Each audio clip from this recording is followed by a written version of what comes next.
आज सिमडेगा ज़िले के ये गांव जो है, क्या महतो टोली ना, हाँ कोरोमिया है। कोरमिया बोलिएगा तो पूरा ही आ जाता है। कोरोमिया महतो टोली में पारंपरिक स्वशासन इसमें ऐसा है ना, पारंपरिक स्वशासन पढ़ा व्यवस्था का चिंतन शिविर का जो बैनर देख करके मुझे बड़ा खुशी महसूस हुआ। और इस कार्यक्रम का आयोजन करने वाले पूरी टीम को, साथ ही साथ मंच संचालन कर रहे हमारे छोटे भाई, और इसके साथ ही हमारे साथ में आए हुए पारंपरिक स्वशासन पढ़ा व्यवस्था के लातेहार जिला के बेल यानी कि राजा हम लोग कहते हैं, दीनू भगत जी। साथ ही साथ आप लोग देख रहे हैं विपिन उरांव, जो कि हम लोग पारंपरिक स्वशासन पढ़ा व्यवस्था का अनुषंगी इकाई बनाए हैं। वीर बुधु भगत सेना, जो कि समाज में किसी तरह का कोई समस्याएं आती है, सबको समाधान करने के लिए युवाओं का टीम बनाए हैं। तो ये संरक्षक टीम से हैं विपिन उरांव। साथ ही साथ आप देख रहे हैं नरेश उरांव, वीर बुधु भगत सेना का संरक्षक मुख्य बॉडी से इन लोग हैं। साथ ही साथ सुरेश उरांव देख रहे हैं, ये सदस्य है, साथ ही चालक भी हैं। और आप उधर देख रहे हैं हमारे देवनंद, ये सर है, वहाँ पर कुड़ुख स्कूल हम लोग का चलता है लोहरदगा जिला अंतर्गत में। तो वो प्रिंसिपल हैं और कुड़ुख भाषा का लिपि तोलंगसिकी का स्पेशल टीचर भी हैं, और वहाँ का ये प्रिंसिपल भी हैं।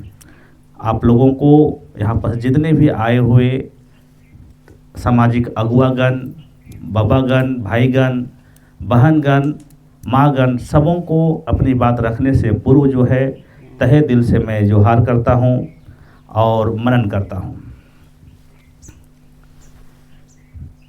हम लोग आते आते काफ़ी देर भी हो गए, काफ़ी दूर हम लोग को महसूस हुआ। अचानक आए तो हम लोग को, क्योंकि लोहरदगा से हम लोग को अंदाज़ा नहीं था कि कितना समय लगेगा, तो निकलने में थोड़ा सा लेट भी हुआ।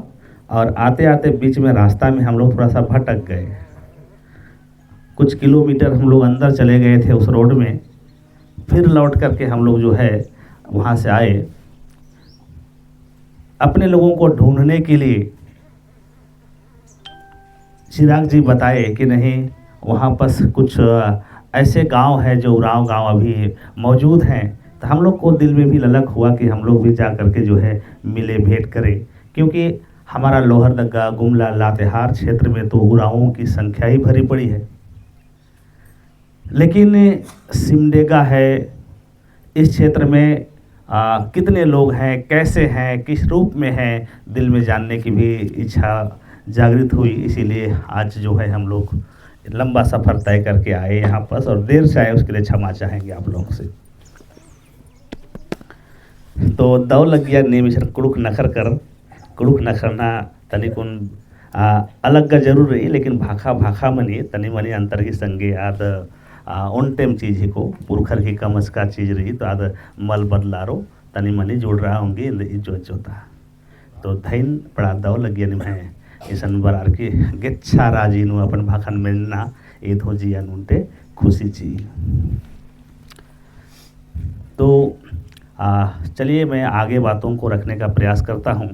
एक बार थोड़ा सा मैं जानना चाहता हूँ कि इउंदा आलर निम कुड़ुक कछ नखराउंदर या निम बुझरदर तनिकुन खेखा उठवा तनिकुन जियानु। अरे बाबा, ये तो फॉर्मा आखनर बड़ा दावकत था। हाँ, बहुत दावकत था, निम तो फॉर्मा ना खरदर, सर बढ़िया बात रही। हाँ, तो चलिए बहुत अच्छी बात है कि आप लोग सभी कोई भाषा को बचा करके रखे हैं, ये एक इम्पॉर्टेंट चीज़ है। दूसरी चीज़ यहाँ पर ये कितने गांव से आप लोग हैं लगभग यहाँ पर? नहीं, ऐसा नहीं बताइए, यहाँ पर कै गांव लगभग ऐसा है जो उरांव बहुल है? यहाँ पर करीबन 1 2 3 4 5 6 7 8 गांव होगा, लेकिन सबसे मेन गढ़ यही है। अच्छा, दो पंचायत में, यानी कि 7 से 8 गांव जो है जिसमें कि उरांवों का थोड़ा संख्या ज़्यादा है ना। और इसके साथ में, क्योंकि देखिए हम लोग सिर्फ भाषण नहीं देंगे, आज हम लोग सीखने और सिखाने दोनों चीज़ आए हैं, ठीक नहीं। तो 7 से 8 गांव यहाँ पर उरांव का है। तो आप लोग यहाँ पर क्या उरांव लिखते हैं या क्या लिखते हैं अपना? पूरा लिखते हैं। उरांव लिखते हैं, नहीं तो टाइटल टाइटल नहीं, ठीक है, टाइटल तो है। मैं भी कुजूर हूँ, है कि नहीं? तो मेरा कुजूर भाई बहन कोई है यहाँ पर? है ना? Hello hello hello, mike testing, hello ठीक है ना? Hello hello. हाँ सर सुन। तो मैं भी कुजूर हूँ, लेकिन हम लोग के क्षेत्र में हम लोग टाइटल नहीं के बराबर लिखते हैं, हम लोग उरांव ही लिखते हैं अपने क्षेत्र में। उरांव है, भगत है, ऐसा लिखते हैं, है कि नहीं? तो चलिए, अच्छा है। इसके अलावे आप लोग का ये 6-7 गांव है, तो उरांवों के साथ साथ और कौन कौन जातियों का निवास है यहाँ पर? खड़िया का है, लोग हैं, मुंडा भी है, खड़िया भी है, और बड़ाई भी है। बड़ाइक में चीक बड़ाइक है, या फिर जो है वो राजा बड़ाइक है? नहीं, एक बड़ाई है। चीक बड़ाइक है, यानी आदिवासी ही है नहीं? और रौतिया लोग हैं, रौतिया लोग है, कुम्हार लोग है, भक्ता लोग हैं, भोक्ता लोग है। फिर ई टोमरी टोले में है डोमरा डोमरा लोग हैं, झोरा लोग हैं। अच्छा अच्छा, चलिए, अब डोमरा और झोरा बोले उसको हम लोग नहीं जानते हैं, बाकी चीज़ों को जान रहे थे, है कि मछली नहीं? मारने वाला है झोरा। हाँ हाँ, चलिए, ठीक ठीक। तो अच्छी बात है, क्योंकि हम लोग मैं बताया कि हम लोग सीखने भी आए हैं और सिखाने भी आए हैं। तो हर गांव में, पूरे झारखंड में कई जाति समुदाय मिलकर के एक साथ रहते हैं, लेकिन जिस जाति समुदाय की संख्या ज़्यादा होती है उसी के हिसाब से वो गांव का रूप रंग हो जाता है। तो आप लोग यहाँ भाषा को बचा कर रखे, बहुत सुंदर लगा। दूसरी बात क्या है कि आप संस्कृति में यहाँ पर 2 तरह की बातें हैं।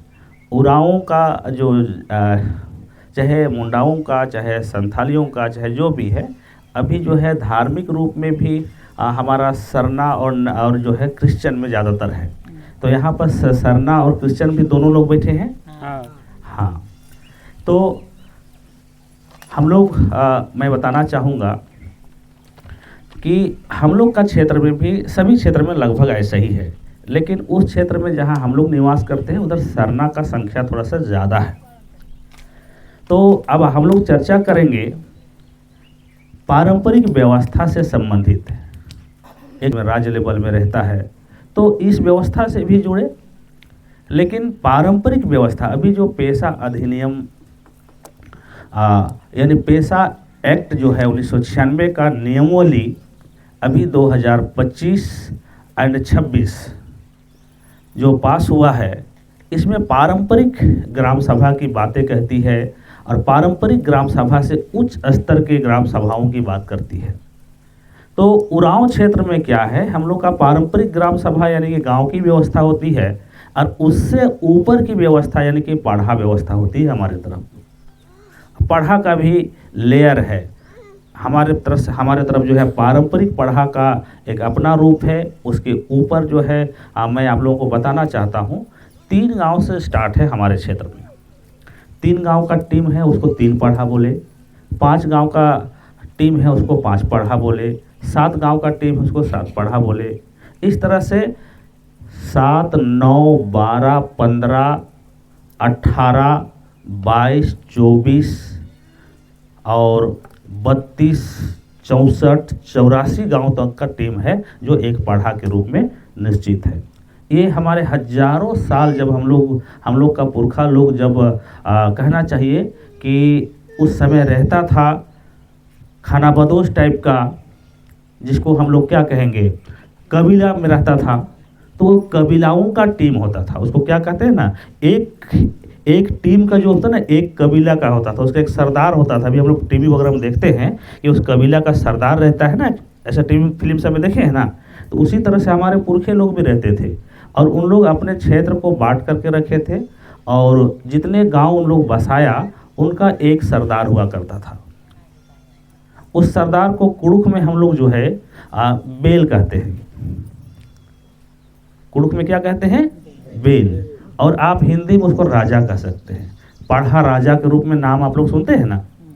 तो ये हमारे पढ़ा राजा हैं, लातेहार जिला में पूर्व में रह चुके हैं, अभी लोहरदगा में भी इनका है, और मैं मंत्री हूँ यानी कि दीवान, लिखा पढ़ी जो भी है राजा का काम करना है, तो ये काम मेरा है लोहरदगा जिला से।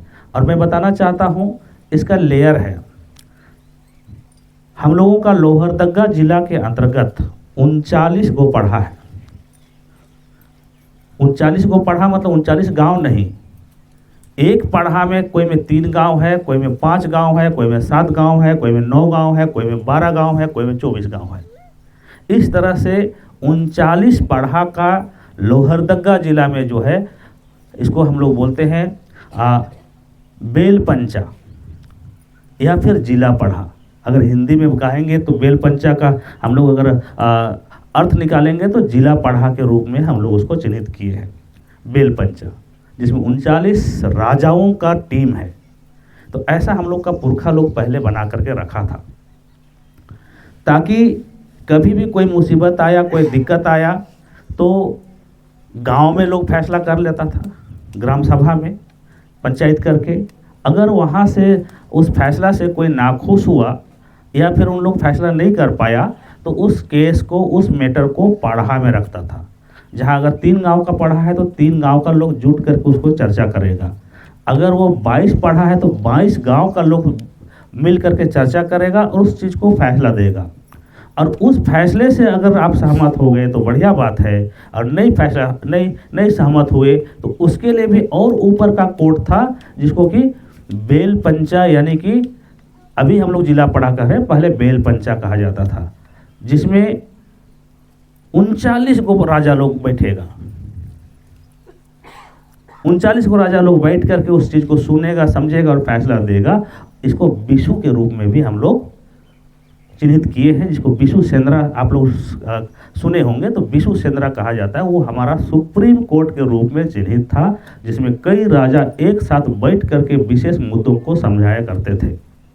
तो ये ऐसे ही जो है हमारा पारंपरिक व्यवस्था पहले से रहा है, और वो भी हजारों सालों से रहा है। अब आप लोग इस क्षेत्र में इस चीज़ों को, अभी हमारे क्षेत्र में भी काफ़ी धूमिल हो गया है। जैसे ही यहाँ पास भारत देश आज़ाद होती है, आज़ाद होने के बाद यहाँ पास थाना है, पुलिस है, प्रशासनिक तंत्र है, ब्लॉक बना, जिला बना, तो हमारा जो सामाजिक व्यवस्था था उससे लोगों को ज़्यादा काम पड़ने लगा, प्रखंड में ज़्यादा काम पड़ने लगा, जिला में, और समस्याएं भी आने लगा तो कोर्ट में चला जाने लगा। इसलिए क्या है कि एक तरफ पारंपरिक व्यवस्था तो है, नहीं है सो बात नहीं है, लेकिन एक तरफ सरकारी व्यवस्था खड़ा हुआ तो दोनों तरफ जो है खींचातानी होते होते हम लोग की व्यवस्था भी थोड़ा कमज़ोर जरूर हो गई है, लेकिन जिंदा तो है। दूसरी बात मैं कहना चाहूँगा कि अभी जो है वर्तमान में जब पेशा नियमावली लागू हो गया और ये कहता है कि पारंपरिक व्यवस्था को मान्यता दिया जाता है, इसका मतलब है कि हम लोग पारंपरिक व्यवस्था को छोड़ करके सरकारी व्यवस्था में जो घूम रहे थे, अब फिर से पारंपरिक व्यवस्था को हमको फिर से जागरूक करना पड़ेगा और उसी में चलना पड़ेगा। तो लोहरदगा वासी गुमला का उत्तरी छोर, दक्षिणी छोर वो भी गड़बड़ हो चुका है, वो भी भूल गया है, लेकिन उत्तरी छोर है, लातेहार है, रांची का पश्चिमी छोर है, जहाँ उराव क्षेत्र है, कम से कम पढ़ा को हम लोग कमोबेश जिंदा रखे हुए हैं। तो मैं कहना चाहता हूँ कि अब जो है आप लोग यहाँ पर 6-7 गांव में उपस्थित हैं, तो आप लोग कैसा करना चाहते हैं? अगर जो है पेशा नियमावली के सभी अधिकारों को, सभी हक को अपने हिसाब से चलाना चाहते हैं, लागू करना चाहते हैं, तो आप लोग भी अपनी पारंपरिक व्यवस्था को जिंदा कर सकते हैं। यहाँ पर कितना जिंदा है नहीं है, आप लोग से भी पूछने से थोड़ा सा पता चलेगा। क्या बाबा? तो क्या जो है थोड़ा सा वार्तालाप भी करते चलेंगे तो ज़्यादा बढ़िया है। तो क्या जो है इधर में कोई ऐसा पढ़ा व्यवस्था या कुछ इस तरह का पारंपरिक व्यवस्था आप लोगों का पुरखों का जिंदा है कि नहीं है? वार्तालाप करेंगे तो ज़्यादा बढ़िया है, क्योंकि भाषण देने से अच्छा बात नहीं है।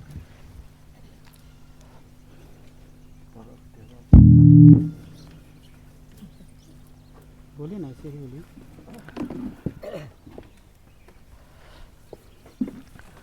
Hello hello. उस टाइप का। दोनों माइक नहीं कैच करेगा?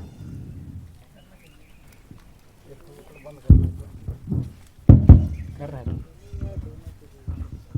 तो धन्यवाद, आपने हम लोग को यहाँ के जितने भी उरांव लोग हैं, कुड़ुक लैंग्वेज से बिलोंग करते हैं आप लोग, आपने हमें क्वेश्चन दिए, मैं उनका आंसर देने के लिए तैयार हूँ। पढ़ा की बात बोले कि हम लोग के पास भी बेल है, हम लोग के पास भी दीवान है, हम लोग के पास भी सचिव है, हम लोग के पास भी उच्च सचिव है। हम लोग जो कुड़ुक को पकड़ के रखे हैं, हम लोग के पास भी 19वीं सदी से, मेरे ख्याल से लग रहा है 19वीं सदी से दीवान बेल बना के हम लोग रखे हैं।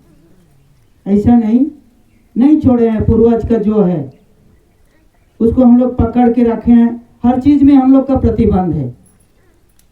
पारंपरिक स्वशासन पढ़ा के अंतर्गत हम लोग के पास विधि व्यवस्था है, लेकिन थोड़ा सा चरमरा गया है। जिस टाइप का आप बोले, मैं चिराग ने हमको बताया तो मैं निरीक्षण किया कहाँ से कहाँ तक। मैं टोंगो लिया, माझाटोली लिया, उसके बाद और एक गो उधर हम लोग का एक गो वाहन को दिए हैं, बीमारला। जैसे आप बोले उत्तर की ओर, दक्षिण की ओर चरमरा गया है, वैसे है हम लोग के पास भी। हम लोग बेल और दीवान ऑलरेडी हम लोग का समाज का है, कुड़ुक समाज का, उरांव लोग का। इनकेस वो उसको फॉलो करते हैं। जिस समय जब शादी हो जाता है, इनकेस अदर कास्ट में चला जाती है बच्ची लोग, तो वही कमेटी जो बेल है, दीवान है, सचिव है, उसको शुद्धिकरण के लिए वो लोग का रेस्पॉन्स रहता है, वो लोग का जवाबदेही है कि उरांव का बच्ची दूसरे समाज में ना जाए। इस टाइप का परंपरा अभी तक हम लोग उसको पकड़ के रखे हैं। हम लोग का पाहन है, बेगना उधर जो बैठे हैं, पोटेल पाहन भी है ऑलरेडी, लेकिन उसने पाहन होने के नाते बीरू राजा उनके लिए जमीन दिया हुआ है, पूर्वज लोग के लिए जमीन दिया हुआ है। तो पाहन बेल्ट में उसका पप्पा थे, पप्पा के बाद उसका लड़का भी ऑलरेडी वर्तमान में हम लोग के पास है, मौजूद है, वो पाहन है। थोड़ा हम लोग पकड़ के रखे हैं सिमडेगा जिला के अंतर्गत। यही एक 7-8 गो जो बस्ती है, सब बस्तियों का मेन रीड इसी जगह है। ये हम लोग का आस्था है, ये आस्था से हम लोग जुड़े हुए हैं। समय हुआ तो हम लोग सरना स्थल में भी जाते हैं, लेकिन देखा जाए तो सरना स्थल भी अभी गड़बड़ा जा रहा है। क्यों? हमको खेद लगता है। आस्था एक पवित्र जगह है, चर्च एक पवित्र जगह है, लेकिन हम लोग क्या बोले, नशा का वहाँ अड्डा बना दे रहे हैं। ये हमको अच्छा नहीं लगता है। लेकिन चलो हम लोग सुधारने का परंपरा, अभी जो पेशा कानून नियमावली जो पास हुई है, उस अनुसार हम लोग सबको रिमोट पकड़ेंगे, रस्सी को पकड़ेंगे, सब ठीक ठाक हो जाएगा। इस प्रकार का मेरे यहाँ व्यवस्था है। इतने ही कहा के सबको धन्यवाद, जोहार। जैसे यहाँ पूरा अनिल बाबा जो बात बोले, उसमें कुछ जो गांव है जिसमें चुना हुआ तो लोग है, लेकिन और जो रिस्पॉन्सिबिलिटी जो बोले कि मैरिज कोर्स मैरिज को लेकर के या ये सब कुछ रिस्पॉन्सिबिलिटी है, लेकिन अभी जैसे न्यायिक व्यवस्था को लेकर हुआ, चाहे किसी तरह का उस तरह का व्यवस्था जो है उस पर नहीं है। और पाढ़ा के तरफ से नाम ही नहीं होता है यहाँ पर कभी। नाम चुने हुए लोग हैं, बहुत पहले से चुना हुआ है। जैसे मैं भी, हम भाषा भी अभी हमारा उसे इस परिवेश में हम रहे, भाषा भी हम नहीं सीख पाए। लेकिन मेरा भी ज़मीन एक पाहन का ज़मीन है, मैं पाहन का नाम से हमारा ज़मीन है गांव में, तो हम तो पाहने से हुए ना। तो इस तरह का यहाँ है।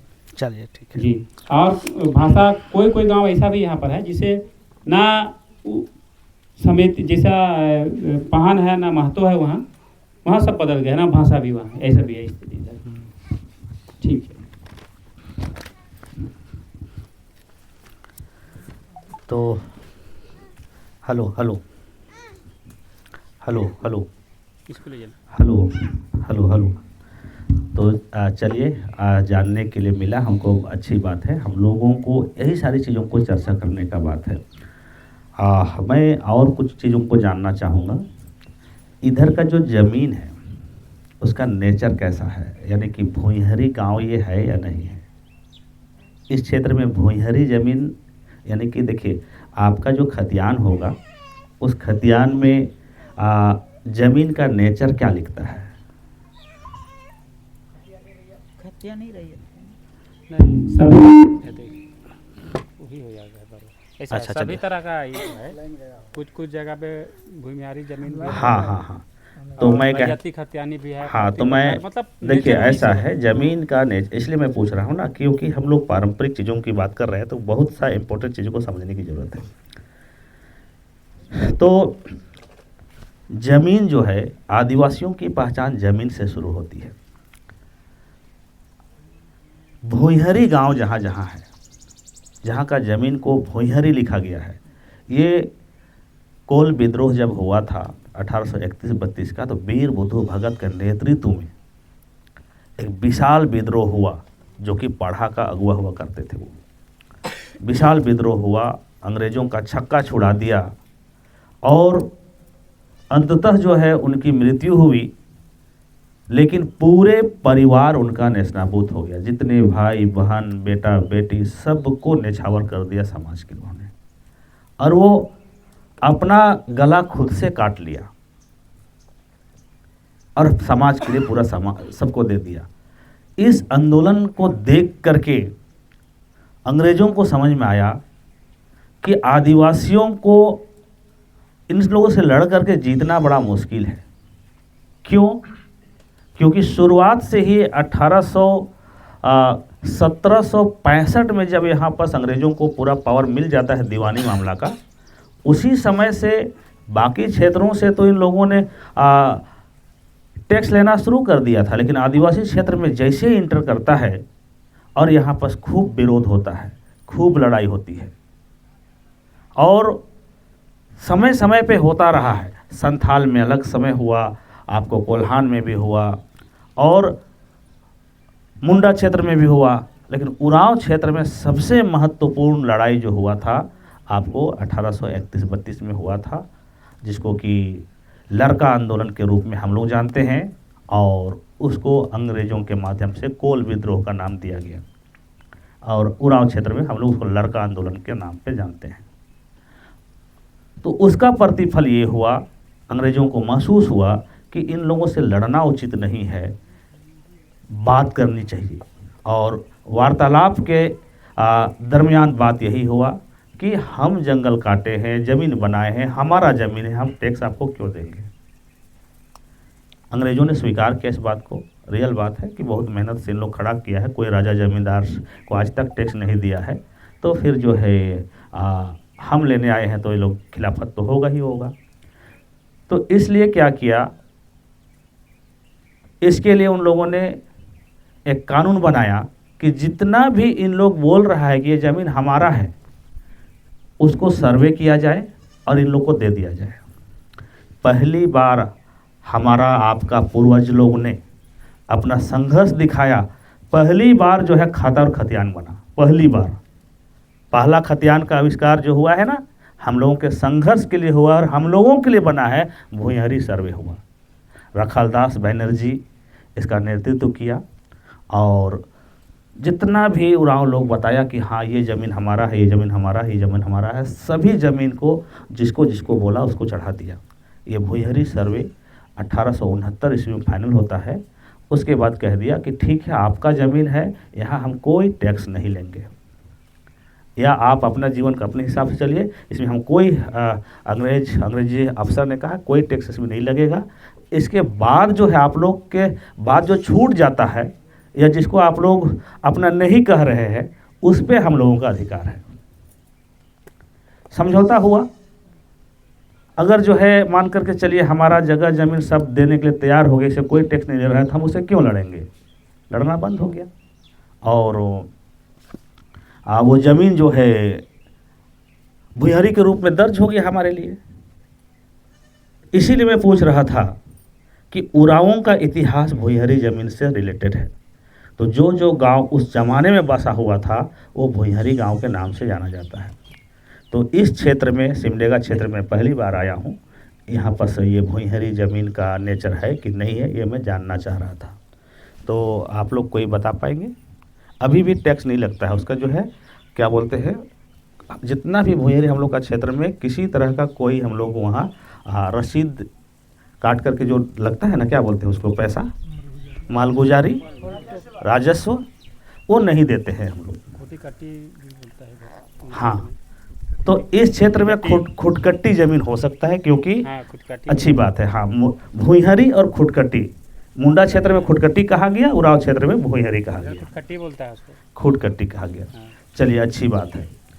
तो अब जो है व्यवस्था से संबंधित मैं चर्चा इसलिए कर रहा हूँ कि हमारे क्षेत्र में क्या है कि गांव की अगुवाई करने के लिए अभी तो कोई भी काम सरकार करवाता है या आप करवाते हैं तो किसी को पैसा देना पड़ता है कि नहीं, या मजदूरी देना पड़ता है। लेकिन हमारे पुरखों ने क्या किया है कि गांव का एक व्यवस्था बनाया है और उस व्यवस्था के लिए यानी कि वो ज़मीन दिया है गांव वाले ही कि आप इस काम को कीजिए और आपके लिए इतना सारा ज़मीन देते हैं, उस ज़मीन में आप खेती बाड़ी कीजिए और इस काम को करते रहिए। ये हमारी पारंपरिक व्यवस्था से रिलेटेड है। तो मैं आपको बताना चाहूँगा, मैं लिस्ट लेकर के आया हूँ हमारे क्षेत्र में जो व्यवस्था है उसका, आप लोग को भी मैं इसका एक कॉपी दूंगा, कैसे हमारा पारंपरिक ग्राम सभा का गठन हम लोग कर रहे हैं। तो पहला बात क्या है, गांव का जो प्रशासनिक अगुवा होता था उस गांव में, देखिए इसका नेचर क्या है कि वो ज़मीन तो पहले पूरा जंगल था। हमारा पूर्वज जो आया, पहला व्यक्ति जो उस गांव में आया और अपना बसाहत शुरुआत किया, उसको उस गांव का महतो कहते हैं। तो यहाँ जो महतो टोली मैं सुना, तो ये महतो टोली आखिर नाम कैसे पड़ा? वो तो महतो का वंशज है, उनको पूछिए, है कि नहीं? क्यों? क्योंकि जो पहला बासिंदा उस गांव का है उसको महतो कहा जाता है। इसीलिए मैं ये बताया कि महतो टोली, तब तो मुझे लगा कि हाँ कुछ तो होगा ही होगा उधर में, है कि नहीं? तो गांव का पहला बासिंदा उस गांव का महतो कहलाता है और पूरा गांव का प्रशासनिक अगुवा वही होता था, है ना? उस गांव का पूरा प्रशासनिक अगुवा महतो होता था, उसी वंश का, उसी खानदान का, उसी खूट का कोई एक व्यक्ति उस गांव का अध्यक्ष रहेगा, यानी कि उस गांव का अगुवाई करेगा। दूसरा पॉइंट क्या है? पहान। पहान का काम है कि उस गांव क्षेत्र में जितने भी वहाँ पर मनता दंता है, जितना भी जगह ऐसा है, जितना भी चीज़ें हैं जिसको पूजा पाठ करनी है, तो उसमें अच्छी शक्ति को भी और बुरी शक्ति को भी, जिसको भी पूजा पाठ करना है तो वो पुजारी का विभाग जो है वो किसका होगा? पहान का होगा। और उसके लिए भी जो है एक खेत दे दिया जाएगा, चलो भाई 1 एकड़ आपके लिए, आप इसको खेती करते रहिए और पूजा करते रहिए। और महतोई के लिए भी खेत अलग से है। हाँ, ये क्योंकि महतोई क्या है कि एक घर में शुरुआत तो किया, लेकिन कई भाई हो गया, तो उसको संभालने के लिए, उस ओहदे को संभालने के लिए एक व्यक्ति जब रहेगा तो क्या होगा कि वो जो व्यक्ति ओहदे में रह करके समाज का काम कर रहा है उसके लिए वो स्पेशल खेत रहेगा। चलिए भाई, आपको 1-2 एकड़ का अलग से एक खेत दे दिए गए, आप जो है महतोई कीजिए, अगुवाई कीजिए। दूसरा है पहनई कीजिए। तो 2 पद हो गया, एक तो पूजा का विभाग और एक है प्रशासनिक तंत्र, यानी कि वहाँ का सारा व्यवस्था को कायम करने का विभाग।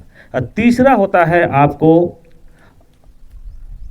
ये हम लोग जो है अपने जगह में पुजार बोलते हैं या पनभरा बोलते हैं, ऐसा हम लोग अपने क्षेत्र में इसका संबोधन करते हैं। तो उनका काम क्या है? पूजा हेतु पूजा करने के लिए जितना भी ज़रूरत की चीज़ें हैं उन सारी चीज़ों का व्यवस्था करना, उसको इधर उधर करना, हेल्पर के तौर पे काम करने का कार्य है पुजार का। तो 3 व्यक्ति हो गए, महतो, पहान और पुजार। उसके लिए भी खेत निश्चित है। अब उसके बाद ये तीनों लोग जो है, ये लोग भूइहर लोग रहता था, यानी कि पहले का बसिंदा। जैसे कि हो सकता है कि महतो घर से ही तीनों व्यक्ति भी हो सकता है, इसको भी ध्यान रखिएगा। महतो घर से भी पहान भी हो सकता है, पुजार भी हो सकता है, ऐसा भी होता है। ये पहला बसिंदा में अपना मेन काम को ये लोग बांट करके अपना अपना काम करता था। कहीं कहीं ऐसा है कि एक भाई महतोई कीजिए, एक भाई पहनई कीजिए, एक भाई पुजरई कीजिए, और वो खेत को खाते रहिए और खेती करते रहिए। हाँ, लेकिन एक चीज़ क्या है, 3 साल में बदलना भी है, 3 साल में उसको बदलना भी है। और वो जब बदली होगा तो अगर कोई दूसरा भाई बन गया, मान करके चलिए पहान, दूसरा भाई बन गया महतो, दूसरा भाई बन गया पुजार, तो फिर क्या है, वो ज़मीन को वही दूसरा भाई खाएगा, खेती करेगा। यानी कि वो किसी एक व्यक्ति का नहीं है, वो सामुदायिक ज़मीन हो गया, सबके लिए हो गया। तो क्या ऐसा यहाँ पास है, ज़मीन जगह है वैसा? जमीन तो है, लेकिन बाप दादा से वही लोग कमा रहा है, वही लोग कमा हाँ, क्योंकि अब जो है अस्थाई हो चुका है, कह लिया जाए, है कि नहीं? ठीक है, वही लोग पहान लोग ही, पहान लोग के लिए बीरू राजा उनके लिए दे दिया है। चलिए ठीक है, अस्थाई हो गया है, बढ़िया बात है। तो राजा भी इसमें जो है टैक्स नहीं ले पाता था, इसको समझ लीजिए। राजा भी टैक्स नहीं लेता था, उसको कहते भाई आपका कार्य का चीज़ है, आप ही उसको कीजिए। राजा भी आया तो भी इसको कुछ नहीं कर पाया। अब इसके अलावा गांव में जो इन लोगों के बाद में जो बसा, उसको जेठ रैयत के रूप में हम लोग जानते हैं, क्योंकि ये भूइहर लोगों का, यानी कि जो अगुआ लोग, महतो लोगों का, खुटकटी लोगों के बाद में जो बसा, उसको हम लोग क्या कहते हैं, जेठ रैयत कहते हैं। तो जेठ रैयत का काम क्या होता था, ये राजा का काम को संभालना, यानी कि उस गांव का महतो का काम को संभालना, साथ देना उसको। जिस तरह से पहान को साथ देना पुजार का काम है, उसी तरह से महतो को साथ देना जेठ रैयत का काम है। कहीं पर कोई कुछ हुआ तो कहेगा जेठ रैयत को, चलो लाठी पकड़ो, तो 10 गो लठैत लेकर के वो अगुवाई करेगा। उसका आदेश आता है महतो का। तो समझ रहे हैं कि नहीं? उसके आगे है गौरव। गौरव उसको कहते हैं जो काफ़ी बाद में आया, कोई दामाद बन के आया, कोई दूसरा गांव से आया, कोई जाति प्रजाति, सब कोई हो सकता है। यानी एक गांव में इस तरह से 5 तरह का लोग निवास करते हैं, जिसको लास्ट में गौरव बोलते हैं। हम लोग क्षेत्र में क्या है, गौरव का काम क्या रहता है कि गांव में अगर किसी का मृत्यु हो गया, तो आम का पेड़ को काटेगा कौन? गौरव काटेगा। ये उसको दफनाने के लिए गड्ढा कौन खोदेगा? गौरव खोदेगा। तो इस तरह से गांव में, एक गांव का संचालन हेतु ये 5 लोगों का चयन करके हमारा पूर्वज लोग चलाता था। और कभी भी कोई दिक्कत समस्या हुआ तो यही 5 लोग बैठता था। हर खुटी खानदान का एक एक व्यक्ति को आगे बैठाता था 5 गो कुर्सी में। ये महतो खूट का 1 कुर्सी, पहान खूट का 1 कुर्सी, पुजार खूट का 1 कुर्सी, जेठ रैयत खूट का 1 कुर्सी। और गौरव में से क्या होता था, तो 4-5 घर का भी हो सकता था। इसीलिए उन लोगों को अपने से चयन करके एक व्यक्ति यहाँ पर आप लोग दीजिए। 5 लोग बैठ करके समाज का फैसला करता था। कोई भी दिक्कत समस्या आया तो उसको फैसला कौन करता था? पंच करता था। यहीं से पंच शब्द का शुरुआत हुआ। आप जब भारतीय संविधान बन रही थी उस समय जब यहाँ पर इन लोग जो है लोकतंत्र को लाने का प्रयास किया, तो जयपाल सिंह मुंडा कहा था कि अगर आपको लोकतंत्र जानना है तो आदिवासियों के बीच में जाइए आप। और पंच व्यवस्था, यहीं से पंच व्यवस्था को उन लोगों ने उठा कर रखा, क्योंकि देखा कि भाई यहाँ पर ये 5 लोग बैठता है, अपना अपना घर खुटी खानदान का एक ठगुआ है और फैसला देता है, एकदम बेहतरीन फैसला देता है। कहीं पर कोई यानी कि त्रुटि नहीं आता है। क्यों त्रुटि नहीं आएगा? क्योंकि आपके खुट खानदान से एक व्यक्ति को आप अगुआ बना के यहाँ बैठा दिए। वो पहान अपना बैठा दिया, पुजार अपना बैठा दिया, गौरव अपना बैठा दिया। 5 लोग गाँव में बसता है। जितना भी भूइहर गांव है, खुटकटी गांव है, देखिए 5 तरह का लोग है, 5 लोग बसता है उधर में। और क्या है कि फैसला जब लेगा तो अगर हम गलत फैसला होने देते हैं और हम इस सीट में बैठे हैं तो हमारा घर खानदान का लोग हमको मरने तक पानी नहीं देगा। तो ऐसे पाबंद था, इतना मजबूत था, इसीलिए कभी गलत फैसला नहीं होता था।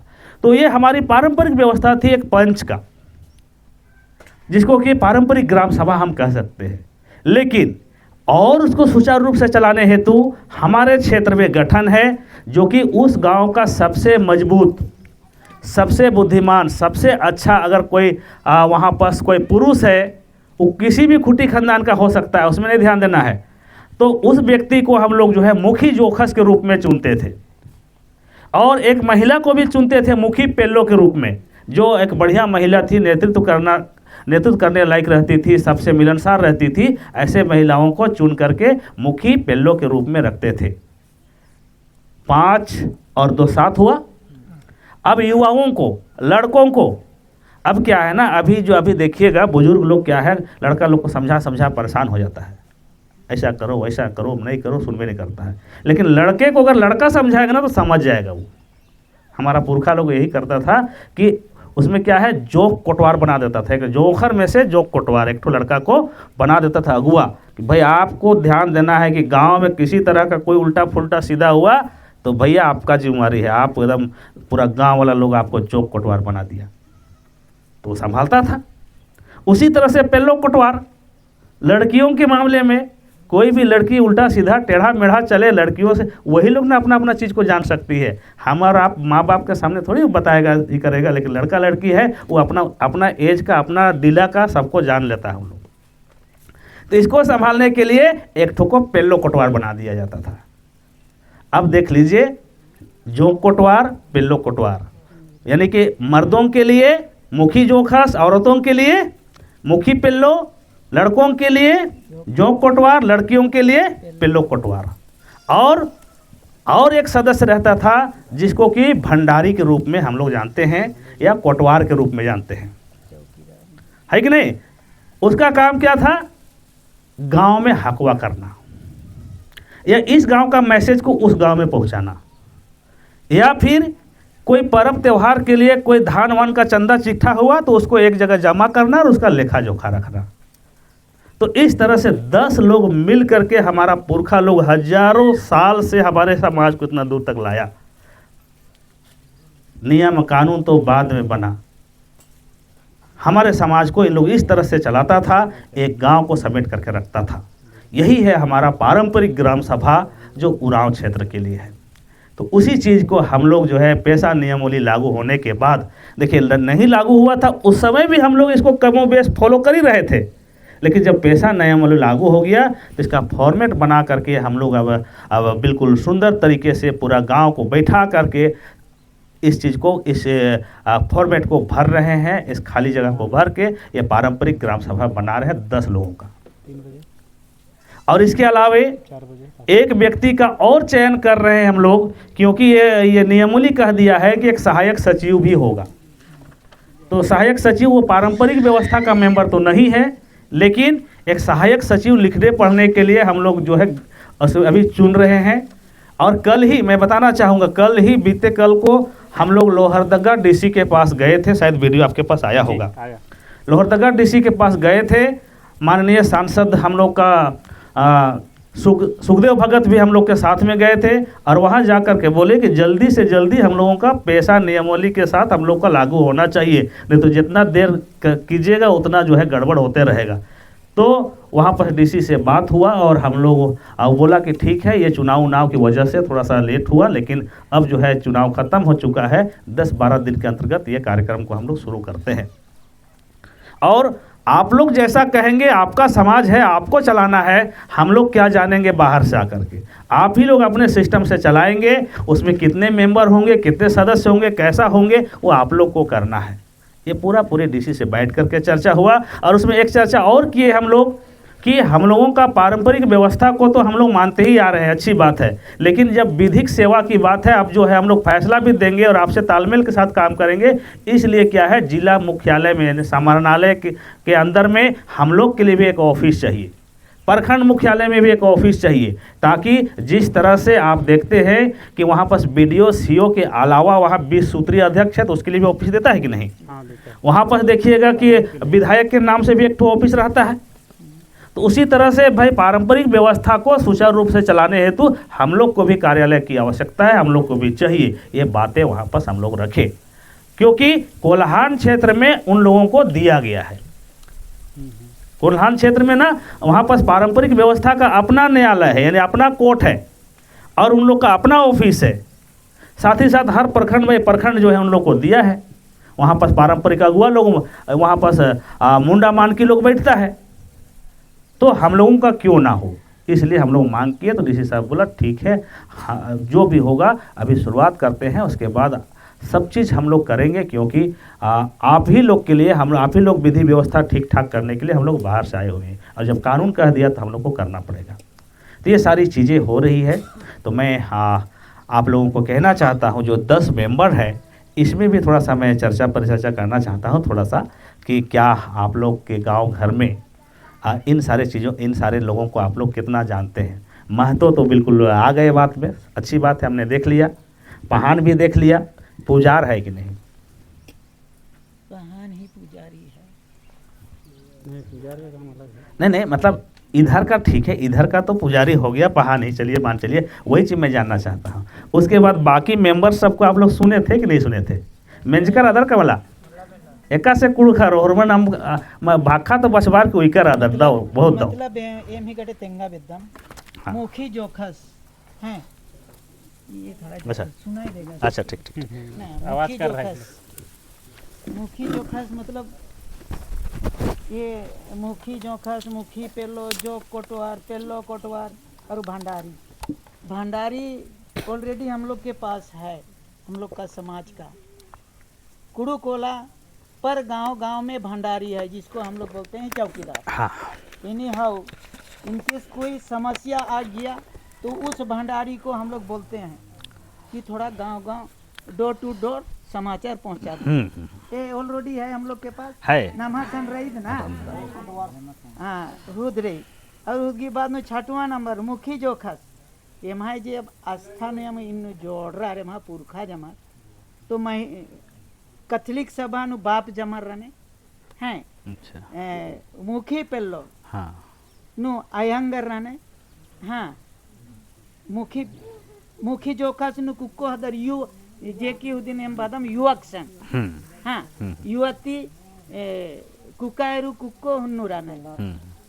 पेल्लर और कुकाय बा चाहे जोखर बा सेम ना। हाँ हाँ जोखर बच के ना कुक्को हद्दर और पेल्लर बच के ना कुका हद्दर ई लेखारी। और जो कोटवार मतलब वहाँ से 3 सांगरी हुदिनी संघ नु परान कैथलिक सभा, महिला संघ और युवक संघ। तो हुदिन इन्नु बराली जे 6वां 7वां 8वां 9वां और भंडारी तो ऑलरेडी हमारे रहना है, उदिन हम बदम चौकीदार। उसमें हम बोले ना। हाँ बोलिए बोलिए आप भी इसमें जैसे बाबा बोले अभी खड़ा होकर बोलते हैं कि इसमें ये मुखी जोनस है, मुख्य जोखस जुखस चाहे मुखी पहलो, जितना महिला संघ, कैथलिक महिला संघ, कैथलिक युवक संघ और कैथलिक सभा, ये ऑलरेडी जो संघ है वो है। और हमको लगता है कि चर्च जब आए अंग्रेज लोग, मिशनरी हमारे लोग हमारे जगह, तो हम लोग को सिर्फ नाम चेंज किया, व्यवस्था को चेंज नहीं किया। लेकिन काम अभी क्या हो रहा है कि हमको परंपरा से ये व्यवस्था अभी काम नहीं कर रहा है। हम सिर्फ चंदा वाला कार्यक्रम में काम कर रहे हैं, चाहे चर्च का धार्मिक कार्यक्रम में काम कर रहे हैं, लेकिन हम कभी समाज के लिए काम नहीं कर रहे। समाज में अगर कोई युक्ति, कौन युवा, कौन कहाँ गया है, कौन पलायन किया है, समाज का में संस्कृति का क्या हालत है, समाज में तमाम तरह की जो चीजें हैं उस पर अभी हम काम नहीं कर रहे हैं। ये भी बात सच्चाई। मतलब धार्मिक आधार पर इसको हम लोग को थोड़ा सा बदलाव कर दिया गया, तो वो तो हम लोग कर रहे हैं। जैसे महिला संघ का कार्यक्रम तो हम लोग गए वहां थे, अब किए युवा संघ का कार्यक्रम, कैथलिक सभा का कार्यक्रम में भी हम गए। लेकिन यहाँ पर परंपरागत जो चीजें हैं, जो परंपरागत जैसे भाषा, कारापानी में भी, जपलंगा में भी और मारारोमा में भी ये इसके आधार पर ये बना हुआ है। लेकिन वहाँ उतना साल से बना हुआ है लेकिन वहाँ का जो मुखी जोकस है या मुखी पेलो है, वो कभी नहीं सोचा कि भाई मेरा अगर हम उराव हैं तो मुझे कुड़ुक भाषा हमारा बच्चा को पढ़ाई होना चाहिए कि नहीं, चाहिए कुड़ुक भाषा जानना चाहिए कि नहीं, उस पर हमें मनन चिंतन नहीं किया, इस पर बदलाव। तो अभी अगर हम ये करेंगे, अभी अगर हम इसके आधार पर अगर हम वाकई इस नाम को अगर हम धार्मिक जगह अलग है वो तो रह गए, लेकिन अगर हम परंपरागत अगर आएंगे, अगर ये रहेगा तो ये सिर्फ चर्च का चंदा, चर्च का प्रोग्राम, चर्च का अलग अलग कार्यक्रम के अलावा हम लोग का समाज में हम लोग को लड़कों को नौकरी मिल रहा है कि नहीं मिल रहा है, हम लोग का समाज में हमारा परंपरागत हमारा समाज चल रहा है कि नहीं चल रहा है, हमारा समाज में हमारा भाषा और संस्कृति बच रहा है कि नहीं बच रहा है, हमारा समाज में हमारी लड़कियां हमारी बहन सुरक्षित है कि नहीं है, नौकरी से लेकर सारा चीज, पढ़ाई से लेकर स्वास्थ्य शिक्षा से लेकर सारा चीज को ये देखिएगा, समाज का प्रतिभागी को ये देखिएगा। ये बात है, ये बोलना चाहता हूँ। आगे आप बताइए। बिल्कुल के पास जिम्मेवारी है कि आपको अब गांव में फैसला भी करना है। अब आपको कहाँ पर रोड होगा, कहाँ पर नाली होगा, कहाँ पर क्या होगा, इसका भी निर्णय लेना है। और अगर कोई मुखियागण काम करवा रहे हैं वहाँ पर और वो काम अगर अच्छा से नहीं हो रहा है तो छेड़छाड़ भी करना है। और अगर जो है बातें नहीं सुन रहा है तो यहाँ से जो है ग्राम सभा उसको सर्टिफिकेट उचित नहीं देगा, गड़बड़ किया वो देगा। तो ये सब सिस्टम हो गया। इसलिए क्या है कि अब हम लोगों को समझने की ज़रूरत है कि हम लोगों को क्या करना चाहिए, है कि नहीं। तो बहुत सुंदर। अब और आगे बातों को हम लोग लाते हैं, है उसको मुदई कहते हैं। एक गाना है हम लोग का कर्म में, ना सगो दादा गे ए कोड़े मुदई राजकन, ना सगो दादा गे ए कोड़े मुदई राजकन, बर के बहिन मला बाचर बला, बर के बहिन मला बाचर। मुदई मतलब बुरा थे, गलत थे। तो इस चीज़ों को समझिए।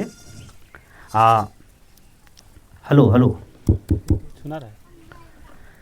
तो मैं कहना चाहूँगा आप लोगों को, अच्छी शक्ति जिसको गांव में, उरांव गांव में 7 जगह को अच्छी शक्ति के रूप में चिन्हित किया गया है।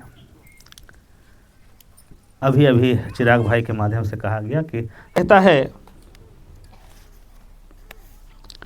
एक में पढ़िएगा, इसमें आपको बता देंगे हम। इसमें कहता है कि ग्राम सभा अपने पारंपरिक सीमा के भीतर के सामुदायिक संसाधनों एवं प्राकृतिक संसाधनों का अनुसूचित जनजाति परंपरा के रूढ़िजन्य विधि, इसको समझ लीजिएगा ना, रूढ़िजन्य विधि सामाजिक एवं धार्मिक प्रथाओं के अनुसार प्रबंध कर सकेगी। ये बहुत इम्पोर्टेंट चीज़ है। जो भी सामुदायिक ज़मीन है, जो भी सामुदायिक ज़मीन है, भले आप लोग अभी भूल गए उस चीज़ को, लेकिन वो ज़मीन तो ज़मीन है, वो गया कहीं नहीं होगा, है ना, गया कहीं नहीं होगा। और इसमें रूढ़िजन्य विधि सामाजिक एवं धार्मिक प्रथाओं के अनुसार प्रबंध होगा। यानी कि वो ज़मीन जिसके पास भी है उसको आप लोग कलेक्ट करके उसको सामुदायिक संपत्ति, वो तो है ही है। और नहीं तो क्या है, आगे लिखता है कि पारंपरिक ग्राम सभा या उसकी अस्थायी समिति पारंपरिक क्षेत्र के सीमा के भीतर अवस्थित सामुदायिक संसाधनों का विवरणी अभिलेख पंजी में संग्रहित करेगी। यानी कि अभी जो है आप लोग को भी पता नहीं है कि वो ज़मीन कहाँ है, क्या है, नहीं है, लेकिन जब यहाँ पर सभी को डॉक्यूमेंटेशन करेगा, सरकार आपको डॉक्यूमेंट दे देगी, ये ज़मीन जो है आपको सामुदायिक संसाधन है, तो फिर जो है आप लोगों को लगने लगेगा कि अरे ये तो हम करते आ रहे थे इतने दिन से, भाई बंधु बांट लिए थे, अब जो है लूट करके ले जा रहा है। इसीलिए मैं पहले ही आगाह करना चाहता हूं, आप लोग सब मिलजुल करके ऐसे जगह ज़मीन को चिन्हित कीजिए और आप लोग मिलजुल करके सामाजिक प्रथा को बेहतर करने के लिए उस चीज़ को चाहे जैसे हम खेती कर रहे हैं, मान के चलिए 1 एकड़ हमारे पास है, 1 एकड़ उसके पास है, 1 एकड़ उसके पास है, ठीक है, खाते हम ही रह रहे हैं, कोई बात नहीं, लेकिन क्या है, हम सामुदायिक संसाधन के रूप में उसको गाँव के हित के लिए कुछ रेवेन्यू, कुछ चंदा के रूप में दे। ऐसा भी होता है। भले हम उस धर्म से अभी साइड हो गए हैं, लेकिन कोई बात नहीं है, हमको उसके एवज में कुछ तो देना ही पड़ेगा। ऐसा भी आप लोगों को करना पड़ेगा। तब जो है आपका पारंपरिक ग्राम सभा का फंड में एक अलग से निर्माण होगा। समझ पा रहे हैं आप लोग इस चीज़ों को?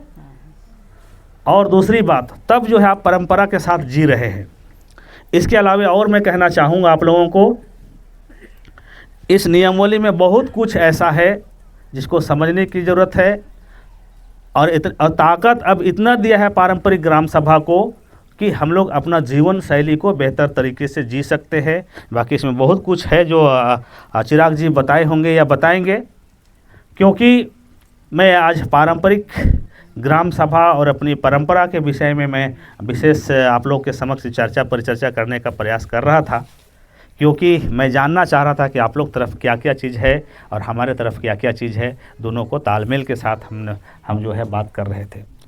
तो मैं आप लोगों को यही कहना चाहूँगा कि पेशा नियमावली आई है, ये धरातल में सरकार लागू करने का प्रयास करे, उससे पहले आपको लागू करना है। आप अपना सिस्टम को तय कीजिए और कैसे हम पारंपरिक व्यवस्था को जिंदा रखें, कैसे बेहतर करें पुरखों का चीज़ों को, इसको आप लोगों को ध्यान रखने की ज़रूरत है। अच्छा, और एक चीज़ मैं और कहना चाहता हूँ यहाँ पर,